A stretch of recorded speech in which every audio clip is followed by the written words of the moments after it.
que envolve a minha vida, o meu Senhor Jesus, que foi morto, sim, naquela cruz, voltará. Abriu Sal da Terra das Claras. Se eu botar para reproduzir aqui, para. Calma aí, não, eu abro aqui. Glória ao autor da minha fé. Glória ao autor da minha fé.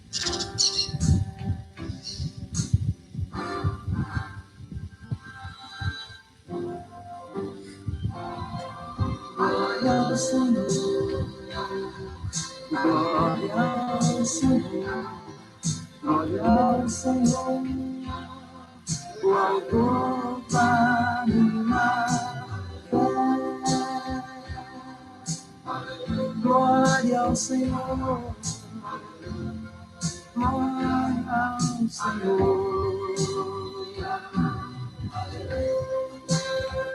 glória ao Senhor, glória ao Senhor.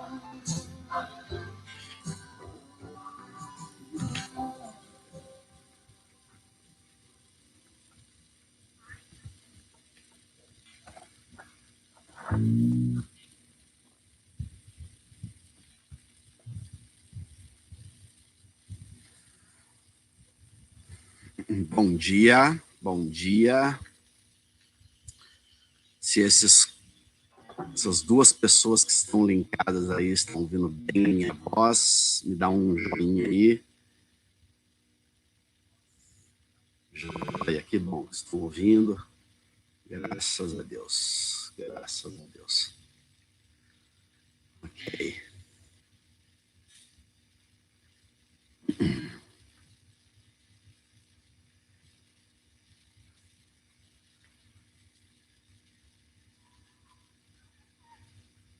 Bom dia a todos, Deus nos abençoe, estamos aqui juntos em mais uma transmissão. Esses primeiros minutos aí, eu sempre tenho o hábito de aguardar um pouquinho para as pessoas poderem entrar e assistirmos juntos, né? Temos aqui 5 pessoas dentro da sala. Obrigado, Maurício Ribeiro, está dizendo que está ok o som, que coisa boa. Graças a Deus. 6 pessoas em sala.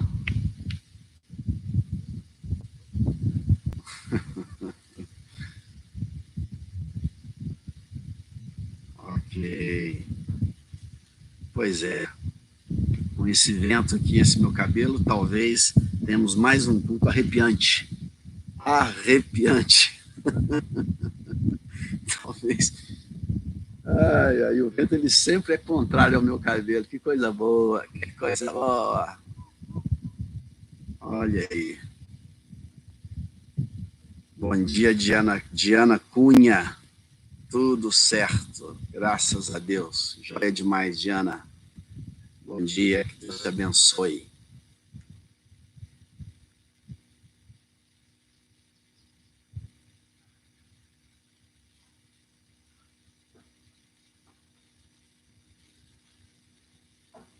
Estamos aqui só aguardando alguns minutos para termos um 11:01. Vamos aguardar até 11:02 e aí a gente dá início. Fico feliz que todos estejam ouvindo bem a minha voz. Dessa vez eu coloquei um microfonezinho aqui de lapela. Meu filho falou que ele funciona melhor. Diz que a lapela é melhor. Ok. Queridos, de novo eu estou fazendo aqui o nosso Tenha Que Entrar. O segundo motivo, caso os cães dos vizinhos comecem a ladrar demais, comecem a bagunçar demais, gritaria e latição dos vizinhos, aí eu vou, assim como fiz da vez anterior, entrar dentro da biblioteca, que ali eu tenho com mais silêncio. Nós vamos tentar continuar aqui na natureza, mesmo com esse vento, e que é bem mais gostoso, a gente tenta por aqui pra gente, tá bom? Joia demais. Temos aí 10 pessoas online. Essas 10 pessoas que estão online, se todas estiverem me ouvindo, bem, só dá aí um ok para mim aqui no chat, escreve aí, estou ouvindo, que aí eu vou começar. Só dá um ok. Lá o Maurício já tinha dito que está tudo bem, mas alguém escreveu aqui caiu. Se não me engano, foi o Bibas que escreveu aqui caiu. Ou seja, caiu a conexão para ele. Preciso saber se a conexão está boa para todos. Ó, bom dia, amigos. É Kelly. Me escuta bem, Kelly? Se você me escuta bem, dá um ok aí, por favor. Adriana Meira, bom dia, querida Adriana. Deus a abençoe.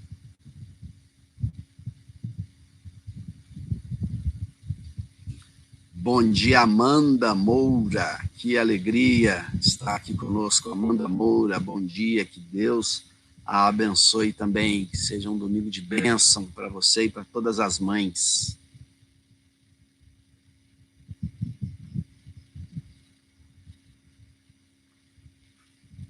Feliz Dia das Mães. O Jefferson diz que está ok. Então tá bom. Então o som aqui já... O Bibas está dizendo que o som está ok também. Então vamos dar continuidade. Vamos fazer uma oração, meus queridos. Oremos todos do jeito que você está aí. Vamos orar. Deus, obrigado pelo privilégio de estarmos reunidos nesta manhã. Obrigado pela oportunidade de estarmos fisicamente distantes, mas com nossos corações próximos uns dos outros. Abençoe esse momento que teremos juntos, que na tua misericórdia o Senhor possa estar me usando como um instrumento do Senhor e para que o Senhor possa revelar para o teu povo, revelar para as pessoas que aqui estão a tua vontade dentro do contexto conjugal. Que, por tua misericórdia, nós saiamos deste encontro, desta reunião, maiores, mais fortes, com mais informações, com mais unção do Espírito do que aqui entramos. Nos ajuda, Senhor. Que o Senhor possa me ajudar, que o Senhor possa me usar, que o Senhor possa falar com todos, que haja crescimento espiritual em nosso meio, crescimento pessoal, crescimento de alma, a partir deste nosso encontro. Obrigado por estarmos aqui juntos. Fala conosco, em nome de Jesus. Amém. Graças a Deus. E que Deus abençoe todas as mães também, né? Que Deus seja com todas as mães nesse dia. Meus queridos amigos, amigas, irmãos e irmãs, então hoje nós vamos fazer a parte 2, uma continuação do sermão que nós tivemos no domingo passado. Para mim, de certa forma, é um desafio, porque no último domingo, em que seriam 3 finais de semana falando sobre família, o último seria sobre vida conjugal, me faltaram uns 10 minutos. Me faltaram uns 10 minutos para poder concluir a mensagem. E concluímos que, como não tinha como finalizar e as pessoas queriam ouvir o restante, estamos dando a continuidade agora. Só que é um desafio eu pegar esses 10 minutos que eu teria para falar e falar agora em 40 minutos. Né? Então, se eu estava com uma dificuldade que era enxugar no domingo passado, nesse domingo o meu desafio é justamente preencher, sem estar simplesmente enchendo linguiça, o que seria um desrespeito. Quer dizer, preencher este espaço todo que faltou com informações que sejam realmente relevantes. Mas eu acho importante que nós possamos ter um pequeno resumo do que foi falado na vez anterior, algo de 5 minutos no máximo, para colocar todo mundo na mesma página. Porque tem gente que está aqui presente, que não esteve presente domingo passado, aqui na nossa live. Então, pode ficar meio perdido na história toda. Então, a gente tem que fazer um pequeno resumo para deixar todo mundo na mesma página. Nós estamos falando de vida conjugal. E no domingo passado, o que eu trouxe dentro do contexto de casamento foi o papel de Eva dentro do contexto da vida de Adão. Quando Deus cria a humanidade, ele cria a humanidade, cria homem e cria mulher, a mulher ela é entregue para Adão Adam, que é a humanidade, num contexto de uma palavra chamada neged, e eu repeti essa palavra várias vezes. Então a mulher, ela foi dada como neged, Deus olhou a natureza, olhou tudo, falou, tudo é muito bom, estou vendo Adão aqui cuidando desse jardim, mas falta para ele uma neged. E a palavra neged significa parceiro ou parceira, ou seja, alguém que caminha junto, alguém que faz junto, alguém que trabalha junto. Parceiro no inglês, partner, inclusive, é traduzido no português como sócio. Então é um sócio na vida, um parceiro na vida, um companheiro na vida. Esse é o papel primordial da criação de Eva. O ser humano não é bom que esteja só. Farei para o ser humano um parceiro ou uma parceira, um companheiro ou companheira, um sócio ou sócia. E eu coloquei dentro desse contexto que não existe nenhum romantismo nesse processo. Quando Deus pensa num parceiro, ele pensa num meio de facilitar a existência um do outro, no meio de facilitar a vida. Como diz Salomão, melhor é serem dois do que um. E melhor é serem dois do que um, não por uma questão romântica, melhor é serem dois do que um, porque se caírem, um levanta o companheiro. É uma questão muito prática. Porque se alguém arremeter e lutar contra um sozinho, ele vai ter dificuldade, mas se forem dois, ele consegue vencer esse inimigo, seja esse inimigo um inimigo físico ou um inimigo existencial, uma luta da vida. Passar por uma luta, uma batalha existencial sozinho é mais difícil do que com alguém do seu lado. E eu coloquei, portanto, e aqui estou repetindo, que o casamento, usando essa palavra, que ela aparece na Bíblia muito tardiamente, mas o casamento, ou seja, a junção de homem e mulher para terem um projeto comum, tem muito mais aspectos práticos do que aspectos românticos. E se nós olharmos todo o Velho Testamento, nós vamos encontrar basicamente aspectos práticos para a união de homem e mulher. A gente não encontra no Antigo Testamento nada que nos autorize dizer que o casamento é uma construção romântica, ou que o casamento ele existe para alegrar a alma, ou o casamento ele é a realização de um sonho. Os casamentos eles eram feitos basicamente dentro da mesma família, ou dentro do mesmo clã, para proteger o terreno, para proteger uma raça, para proteger uma ideia, uma ideologia. O casamento ele é normalmente entre os filhos de quem tem terrenos vizinhos para poder preservar, e muitas vezes com reis casando com princesas do outro reino para poder virar amigo e eliminar a guerra, e sempre assim, sempre por questões muito práticas, até que surge uma nova ideologia no século XVIII chamada de romantismo. Até a palavra não existia. E no século XVIII surgiu o romantismo, que visa justamente tirar essa dureza, essa rigidez das relações, que eram relações basicamente utilitárias, e tinham uma utilidade. E aí surge o romantismo. O romantismo ele vem na filosofia, ele vem na literatura, ele vem no comportamento social, e o romantismo ele toma conta do século XIX. Então, no século XIX, as pessoas param de pensar assim, eu vou casar porque eu preciso ter um marido para cuidar de mim, ou eu vou casar porque eu quero ampliar a renda da família, porque a vizinha aqui, o pai dela é dono desse pedaço de terra, mas eu vou casar porque eu quero ser feliz. O casamento, a partir da ideologia romântica, vira uma meta para se atingir a felicidade. E nós trabalhamos todos os ônus e bônus das duas coisas. Nós passamos a chamar o que é pré-romantismo de amor clássico e o que é pós-romantismo de paixão romântica. Então nós temos um paradigma pré-romantismo, onde no amor clássico as pessoas se entregam umas às outras, muito mais por um utilitarismo existencial, muito mais para tornar a vida mais fácil, fazer filhos e uma série de outras coisas. E no pós-romantismo a gente tem as paixões românticas, aonde não tem nada de praticidade, onde basicamente as pessoas se entregam às paixões por um sonho de querer ser feliz quando eu tiver aquela pessoa. E também tem seus ônus e seus bônus. Apesar de que nós discutimos que o romantismo ele acabou sendo muito mais maléfico, por incrível que pareça, do que benéfico para esse negócio chamado casamento.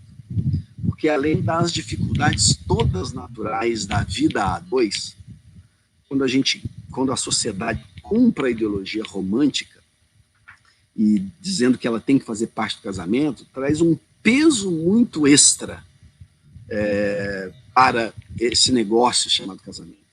Então, de repente, nós passamos a acreditar no século XIX e XX que, além de todas as questões práticas do casamento, que é ter filhos, criar filhos, ter uma pessoa para compartilhar a vida, para compartilhar a velhice, para compartilhar os momentos de alegria e tristeza, e riqueza e pobreza, saúde e doença, ainda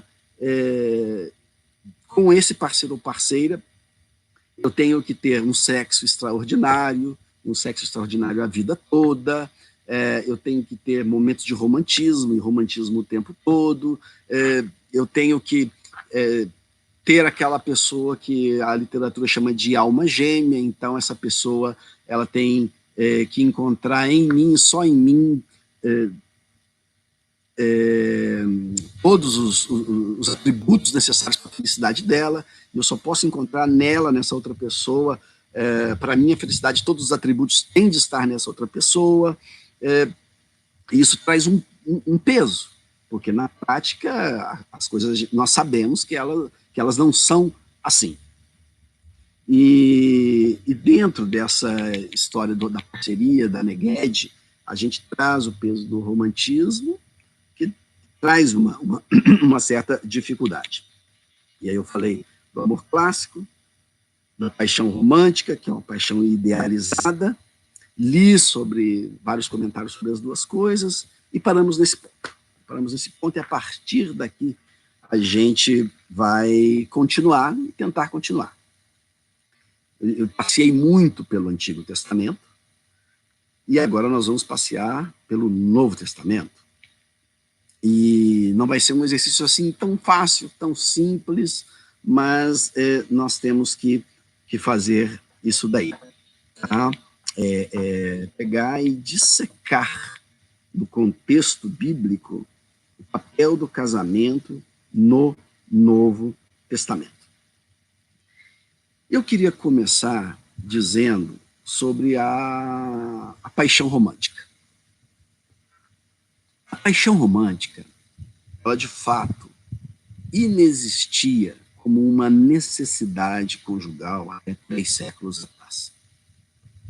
O romantismo, não com esta palavra, mas com outra palavra, ele surge na literatura mundial, especialmente europeia, aproximadamente na Idade Média. Na Idade Média surgem obras que nós podemos chamar de românticas, onde começam a surgir obras literárias que já influenciam a sociedade, de amores supostamente perfeitos e amores trágicos. Mas isso não era ainda uma ideologia. Com a literatura romântica do século XVIII, o ser humano abraça essa ideia muito bonita. Ela abraça essa ideia. E por que é que o ser humano abraça a ideia do romantismo, da paixão romântica? Importante dizer que a palavra paixão ela está muito próxima da palavra amor para os filósofos. Na filosofia grega, e eu tenho que falar de filosofia grega, porque Jesus ele surge num contexto 300 anos após a filosofia clássica, os escritos clássicos.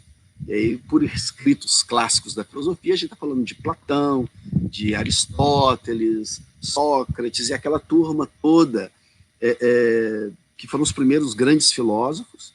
Eles surgem 250, 300 anos antes de Cristo. E eles têm um papel essencial no Evangelho. no Evangelho. Perceba que a Bíblia diz que Jesus, ele chega no momento certo. O próprio Evangelho diz, Jesus ele chega no momento ideal, no momento adequado. Tá? E eu diria que esse momento adequado diz respeito a uma série de coisas, inclusive ao fato de já ter existido a filosofia. Porque antes de Jesus, nos escritos veterotestamentários, a gente percebe que existia pouquíssima abstração nas falas dos profetas. Existia figura de linguagem, já existia uma linguagem poética, existiam comparações, mas nem tantas abstrações. Então, se a gente pega as leis de Moisés, elas dizem o que tem que ser. Elas são muito claras, muito específicas. Mas se você pega nas leis de Jesus, você percebe que há muita abstração. Ele fala por comparação e ele começa a falar de sentimentos abstratos, como o amor. O amor. Enquanto que Moisés fala, não pode matar, não pode roubar, não pode transar com a mulher do seu vizinho. São coisas práticas. Jesus ele cai numa abstração. Assim, tem que amar ao próximo.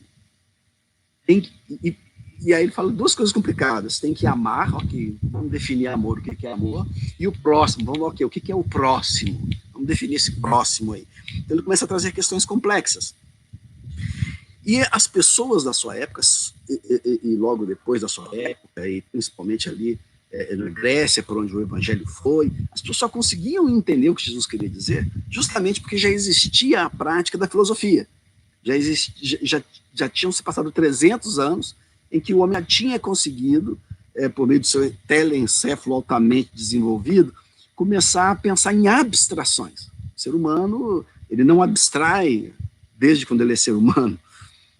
E o ser humano começa a conseguir abstrair, começa a conseguir filosofar, fazer perguntas complexas. Em determinado momento da história da humanidade, um ser humano lá atrás, ele falou assim, o que a gente está fazendo aqui mesmo, hein? Depois ali que a mulher dele está dormindo ali na caverna, e os filhotinhos todos dormindo, esse ser humano ele sai, ele olha assim para o céu, para as estrelas e fala, será que a gente está sozinho aqui? Será que tem um Deus? E claro, eu não estou falando de Adão, eu estou falando de forma muito mais ampla. Isso é uma abstração. Ou onde é que está esse Deus? Esse Deus, será que ele está lá naquela estrela, naquele sol, nessa grama, nessa árvore? Será que estamos sozinhos? Será que a vida ela tem algo mais além dessa existência física? Será que existem abstrações? Então, a abstração ela desenvolve a filosofia e ela desenvolve a espiritualidade, a religiosidade. Então, Jesus ele aparece nesse momento. Ele traz essa abstração que ela é extremamente importante, sofisticada, complicada. E eu ia falar do amor romântico. O amor romântico, ele tem um papel nisso tudo. Ele tem um lugar nisso tudo. Se, em determinado momento, o ser humano quis e desejou uma vida romântica, é porque o ser humano precisa de romantismo para viver. Uma vida completamente rígida, uma vida completamente A4, ela em determinado momento ela se torna sem graça demais. E Deus sabe disso. Tanto que no próprio Antigo Testamento, por força de lei, perceba isso, por força de lei, Deus enfiou poesia na vida do ser humano. Por força de lei. Entendendo Deus que o ser humano ele precisa de romantismo, ele precisa de um espaço para a alma. Por força de lei, Deus cria os momentos da alma.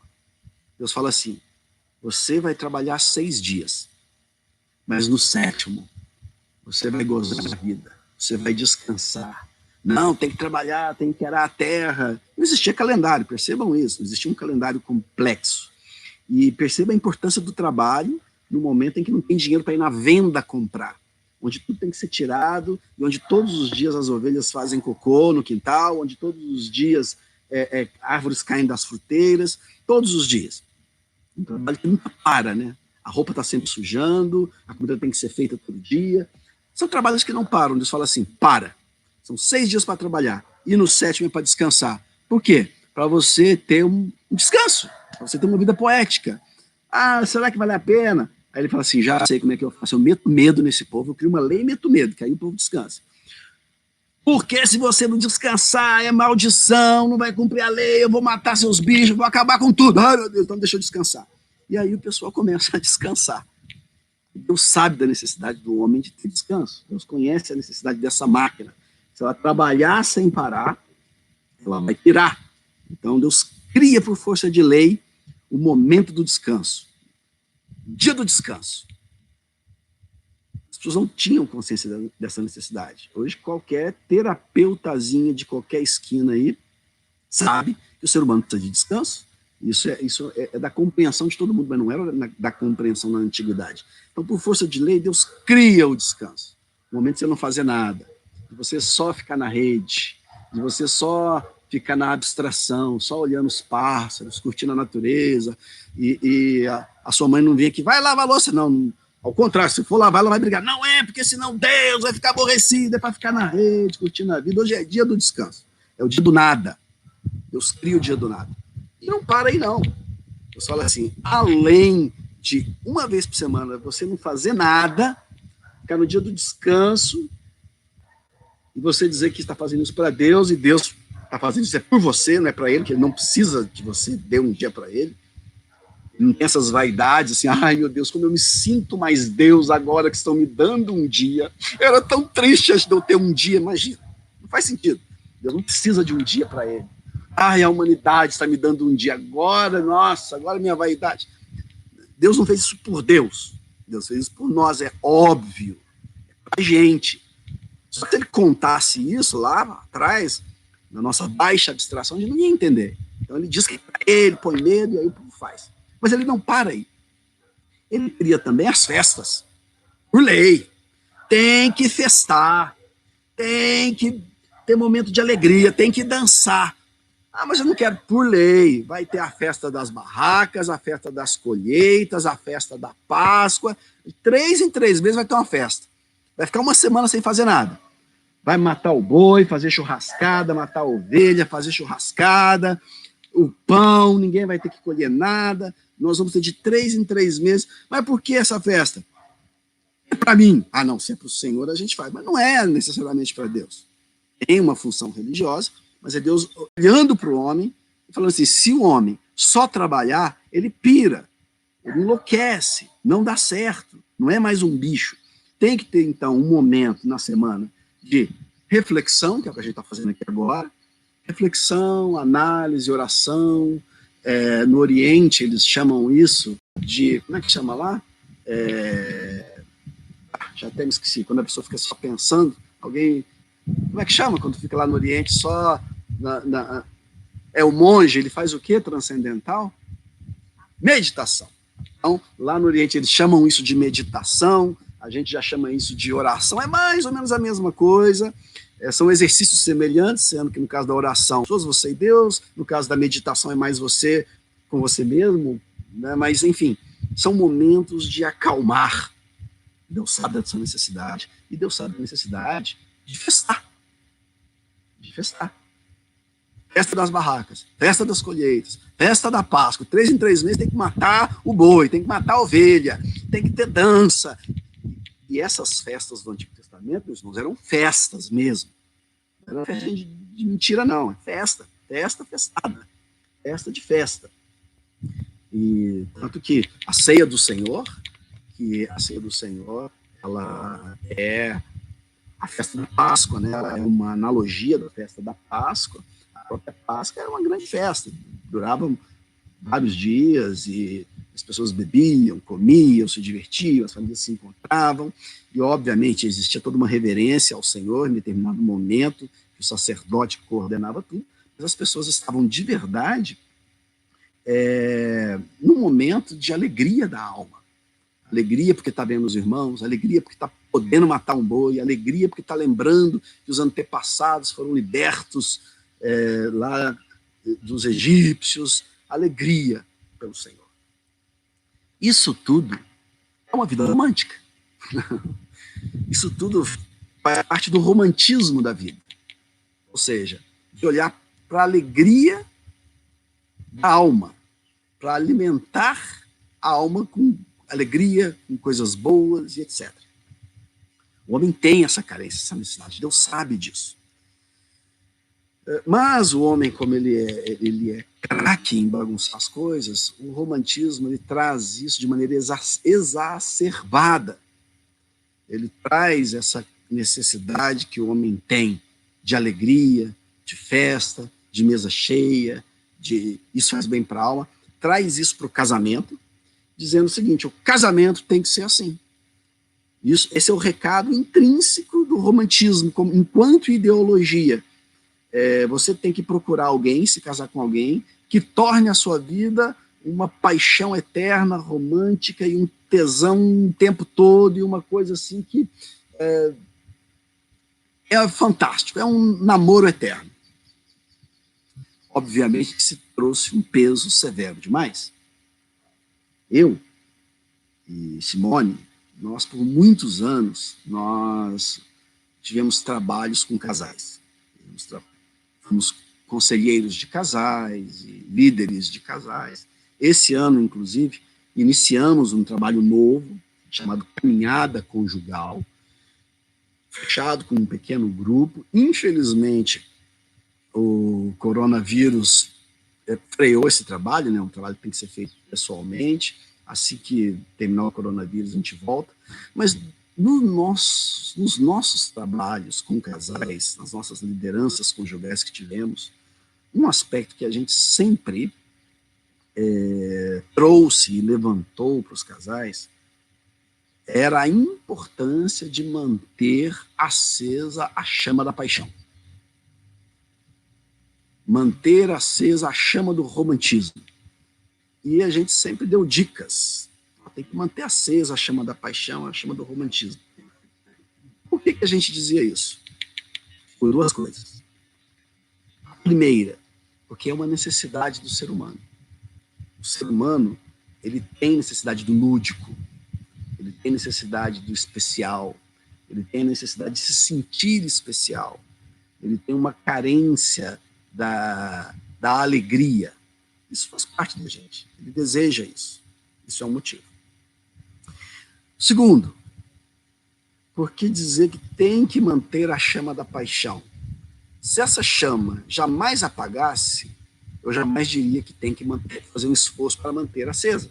Ou seja, está implícito nessa fala o seguinte: com o passar dos anos, a paixão, o tesão e o romantismo tendem a acabar. Tendem a acabar. É uma chama que naturalmente vai se extinguindo. Daí a gente falar de um esforço para manter isso aceso. Um esforço. E esse esforço, ele é racional. Isso não acontece naturalmente. É como se fosse um terreno como esse aqui. Se eu deixá-lo para que ele tome conta dele mesmo, que a natureza tome conta dele mesmo, isso aqui vai virar um mato em um ano. Mato, matagal. Essa grama verde vai virar um mato com mais de 1 metro de altura, vai começar a dar bicho, vai cair um monte de coisa, vai nascer erva daninha, vai virar um mato e vai ficar feio. Eu não vou mais atrair borboletas e etc. E tal. Mas se a gente corta a grama, a gente planta a florzinha, a gente tira a erva daninha, a gente faz um laguinho com água, a gente troca água, a gente vai atraindo borboleta, atraindo beija-flor, atraindo passarinho. A vida, ela é bem isso. O relacionamento conjugal, a gente pode fazer essa analogia com um jardim.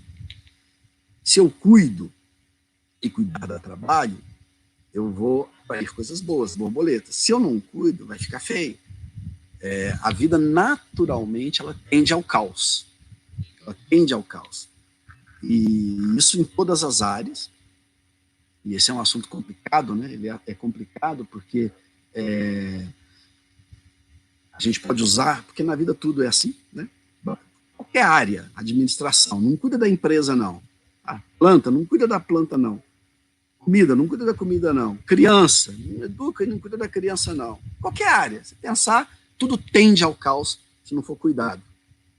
E aí a gente fala assim, quando deu o Big Bang, esse não tendeu ao caos, tendeu à organização. O Big Bang organizou o mundo. Então, assim, a gente tem que entender que se a natureza tende ao caos, alguém organizou isso tudo aqui em algum momento, né? Organizou para um planeta não bater no outro ali, tem uma ordem, tem um sistema, tem um cosmos.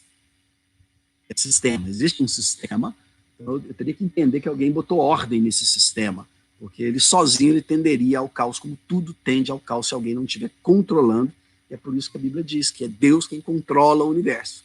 E se não controlar, tende ao caos. Deus é o grande jardineiro do universo. Isso é meio que um soco na boca do estômago dos ateus, né? Mas, enfim, a gente tem que dizer isso. A ciência acredita que tudo tende ao caos, menos o universo. O universo ele tende à organização sozinho, sem ninguém. Sem ninguém controlando nada, né? Mas eu mudei um pouco do assunto, aproveitei para dar uma espizinhadazinha nos ateus. É bobagem isso, não adianta não. Cada um acredita como quer acreditar. Mas o relacionamento conjugal, no que diz respeito ao romantismo, ele tende ao caos.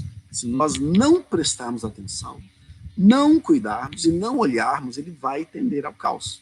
O romantismo ele vai acabar. Por quê? Porque ele naturalmente já vai acabar. E aí nós temos então uma parábola, eu vou colocar aqui assim, do amor clássico.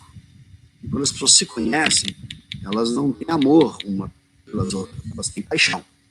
O amor clássico, ele vai no ascendente com o passar dos anos. Ele vai fazendo isso daqui. Tá? Ele vai subindo aqui. Ó. Agora, a paixão, quando você conhece, tem a paixão romântica, quando você conhece, gosta da pessoa, ela está alta a paixão. E ela tende a fazer isso aqui com o passar dos anos. Enquanto a paixão vai caindo, o amor vai subindo. Isso é com o passar de muitos anos. A palavra paixão, inclusive, em grego, ela é patos ou patos. Tá? Então, na escola do amor, nós temos o ágape, o eros, vamos começar pelo eros, o eros, o patos, o eros, o patos, e o ágape e a filia, ou filos, ou filós. A gente vai fazer uma divisão aqui, mais ou menos assim, ó, tá? De que eros e patos, eles são mais próximos um do outro. E ágape e filo, eles são mais próximos um do outro. Vamos falar um pouquinho melhor sobre isso. Eros é a atração que eu tenho pela pessoa. Eu me atraio. Isso é um eros. Também traduzido como desejo. É o desejo. O desejo é o eros, é o desejo carnal. A melhor tradução mesmo, tá? A gente pode mesmo traduzir como tesão. A palavra tesão já foi palavrão um dia. Hoje não é palavrão mais. Graças a Deus. Mas é bem isso mesmo. Então, se a gente pegar a literatura e analisar claramente, uma melhor palavra seria desejo, atração ou até mesmo tesão. E patos. Patos, a melhor tradução é paixão. E é isso que você está pensando mesmo. É a mesma raiz, patologia. Por isso que na Idade Média as pessoas apaixonadas eram tidas como pessoas doentes. Porque a atração absurda era tida até como uma doença de mente. Porque os casamentos eles tinham que ser feitos por questões racionais, não por essa patologia, essa paixão irracional que ganha um espaço depois. Então, o patos, ou patos, também é da palavra patologia, que lembra doença, é paixão e eros. Eles começam alto aqui, ó. Começa aqui, e a tendência é essa paixão, que é o patos, e esse eros, ele com o passar das décadas, ele vai diminuindo. E o ágape e a filia subindo. Chega um momento que cruza. Só que viver uma vida sem paixão, sem tesão, sem patos, sem desejo, é realmente ruim. E como a tendência é cair, a gente diz, olha, o esforço deve ser em continuar, em tentar levar adiante isso daí. Tentar segurar o máximo. Um dia, naturalmente, vai acabar. Mas a nossa tentativa é essa. E já o ágape e a filia, a gente vai tendo a tendência de subir, né? de melhorar. Bom, vamos lá. A palavra ágape e filia. Ágape, alguns dizem que é o amor de Deus, o amor perfeito, tal, mas o amor ágape está mais vinculado à partilha, à solidariedade, à divisão, ao sacrifício, também dito como amor sacrificial, que pode ser dito partilha. Então, eu dividir o que eu tenho, o que é meu, é a partilha, eu não achar que nada é propriamente meu. E a filia está mais vinculado à amizade, a amizade um do outro. Perfeito? Vamos lá? Ok. Dentro desse contexto, então, desse contexto todo, de filia, ágape, patós, eros, né? E dentro desse contexto da necessidade que a gente se coloca de manter o amor romântico aceso, porque ele vai ter a tendência natural de acabar. A Bíblia, mesmo no Novo Testamento, perceba, ela não dá um valor muito grande para a paixão romântica. É difícil engolir isso. Perceba que eu não estou dizendo que nós não devemos valorizar. Eu prefiro uma vida romântica. Eu prefiro uma vida onde eu tente com... Hoje eu já brinco, ela já não briga mais, né? Fala minha velhinha. Fala, Simone é minha velhinha. Há pouco tempo ela se irritava, né? Mas hoje eu já falo assim, essa é a velhinha mais gostosa da parada. Aí ela já fica feliz. Né? Enfim, eu brinco, né? Claro que a Simone não é uma velhinha, nem eu sou